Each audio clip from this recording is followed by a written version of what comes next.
अब यह साफ है कि भारतीय जनता पार्टी ने, नरेंद्र मोदी जी की सरकार ने, मोदी सरकार ने ऑपरेशन कमल के माध्यम से प्रजातंत्र का अपहरण और लोकतंत्र का चीरहरण किया है। अभी तक हमने केवल यह देखा था अमुक अमुक व्यक्ति की जासूसी हुई, पर अब यह कनेक्शन सामने आ गया है। क्रोनोलॉजी समझिए, जैसा अमित शाह जी कहते हैं। क्रोनोलॉजी यह है कि चुनी हुई सरकारों को खरीद फरोख्त के माध्यम से गिराने के षड्यंत्र में पिगेसस स्पाईवेयर का इस्तेमाल किया गया, ताकि कांग्रेस की कोएलिशन सरकार को कर्नाटक में गिराया जा सके। अभी तक यह हिंदुस्तान के आम आदमी के बाथरूम और बेडरूम में झांककर उसका बेटा, बेटी, पत्नी, मां, बाप क्या देखते हैं या क्या करते हैं, अभी तक यह इस तक सीमित था। संवैधानिक अधिकारों, मौलिक अधिकारों के हनन तक सीमित था, पर अब यह बात उससे भी आगे बढ़ गई है। जब प्रधानमंत्री और मोदी सरकार प्रजातंत्र की हत्या करें, मैं बहुत गंभीरता से यह बात कह रहा हूं, मोदी सरकार ने चुने हुए जनमत की हत्या की है। मोदी सरकार ने देशद्रोह किया है। मोदी सरकार ने संविधान को पांव तले रौंदा है। मोदी सरकार ने प्रजातंत्र का चीरहरण किया है और मोदी सरकार ने पिगेसस स्पाईवेयर का दुरुपयोग कर कांग्रेस और जनता दल की सांझी सरकार को कर्नाटक में गिराकर एक नाजायज भाजपा सरकार का गठन किया है। अब यह सारी परतें खुल गई हैं। और क्या यह कर्नाटक की सरकार गिराने तक सीमित था? शायद अगला सनसनीखेज खुलासा होगा कि इस स्पाईवेयर के माध्यम से मध्य प्रदेश की कांग्रेस की सरकार भी गिराई गई, या फिर अरुणाचल की सरकार भी गिराई गई, मणिपुर की सरकार भी गिराई गई। गोवा का जनमत से भी कांग्रेस को वंचित कर दिया जनमत मिलने के बाद।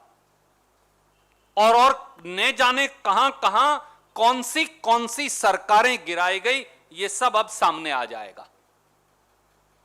साथियों, इससे पहले कि मैं अनुरोध करूं हमारे वरिष्ठ नेताओं को, मैं एक बात और कहना चाहूंगा। कर्नाटक की सरकार गिराने के खेल में जासूसी का सहारा ले मोदी शाह की जोड़ी ने साबित कर दिया है कि उनके लिए केवल और केवल सत्ता की कुर्सी सब कुछ है। संविधान की हत्या हो तो हो, मर्यादाओं की हत्या हो तो हो, अगर संवैधानिक जिम्मेवारियों की हत्या हो तो हो, और लोकतंत्र देश से खत्म हो जाए तो हो। इसलिए यह सवाल अब केवल राहुल गांधी जी की जासूसी तक, या तमिल मनीला कांग्रेस के, या टीएमसी माफ कीजिए के साथियों की जासूसी तक अब यह नहीं रहा, तृणमूल कांग्रेस की। अब यह सवाल उससे बड़ा हो गया है, क्योंकि तृणमूल कांग्रेस या भारतीय राष्ट्रीय कांग्रेस का प्रश्न नहीं, व्यक्तियों का प्रश्न नहीं, ये तो लोकतंत्र की जासूसी कर लोक जनतंत्र का चीरहरण कर रहे हैं। और क्या ऐसे गृह मंत्री अमित शाह जी को एक क्षण के लिए भी अपनी गद्दी पर बने रहने का अधिकार है? इसीलिए प्रधानमंत्री और गृह मंत्री संसद के अंदर बहस नहीं करवाना चाहते।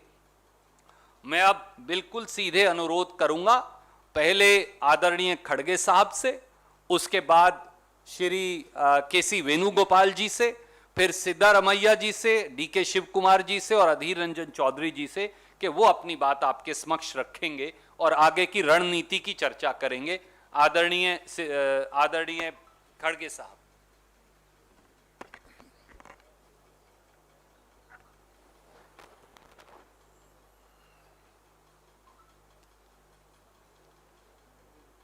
सभी को मेरा नमस्कार, और मंच पे बैठे हुए सभी साथियों को भी मेरा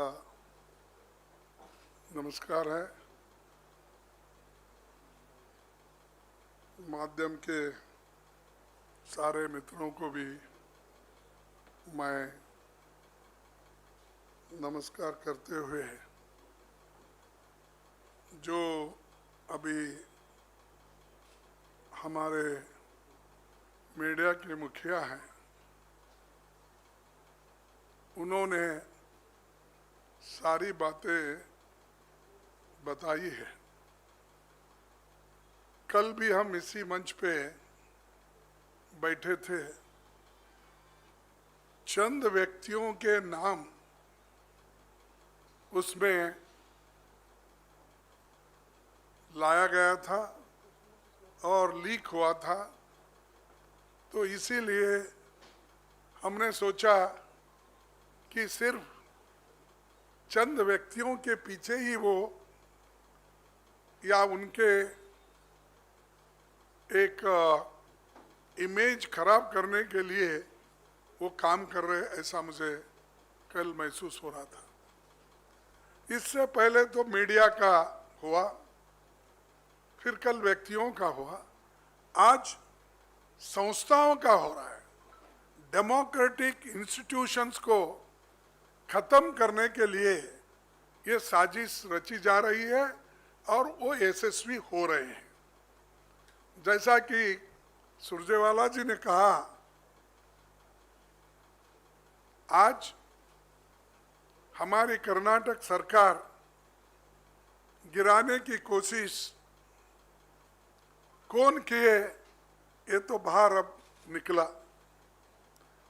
किसने किसने कोशिश की, कहां कहां पर हुआ, तो इसका तो पता लग रहा है।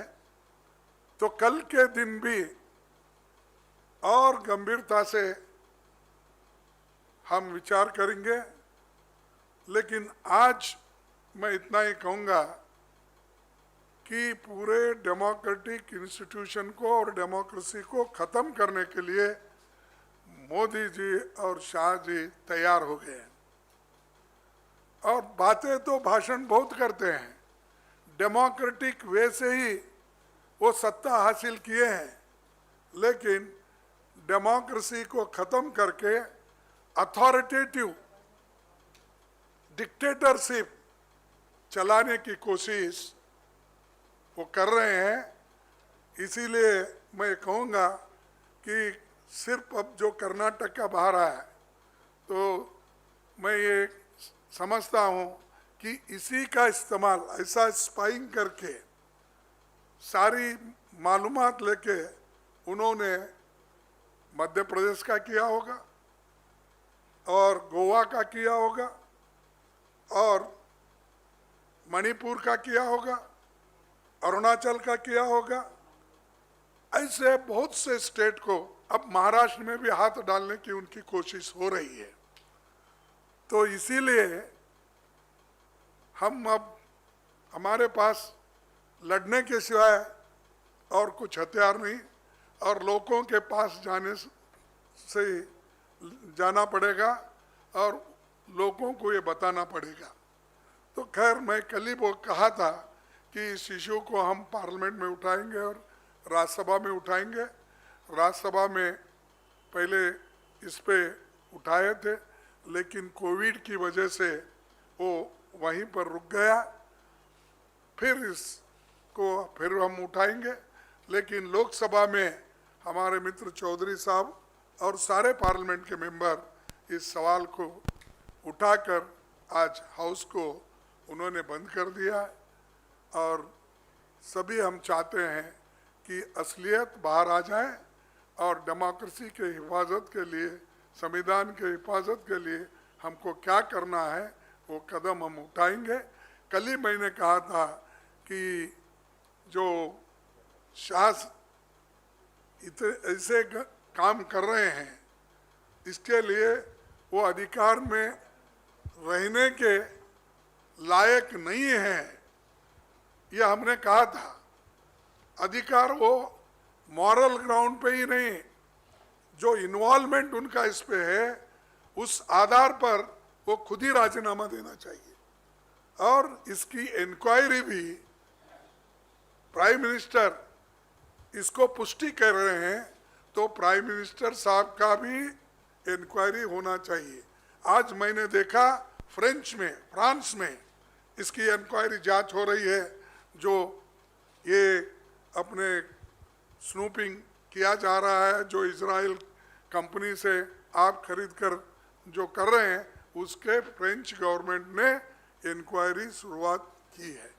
तो इसीलिए हम ये चाहते हैं कि यहाँ पर हम इस प्रश्न को उठाएंगे, लेकिन ऐसी गंदी हरकतें, डर्टी पॉलिटिक्स जो कर रहे हैं, इसको हम कंडम करते हैं और ये सहन करने जनता भी सहन नहीं करेगी और हम भी सहन नहीं करेंगे।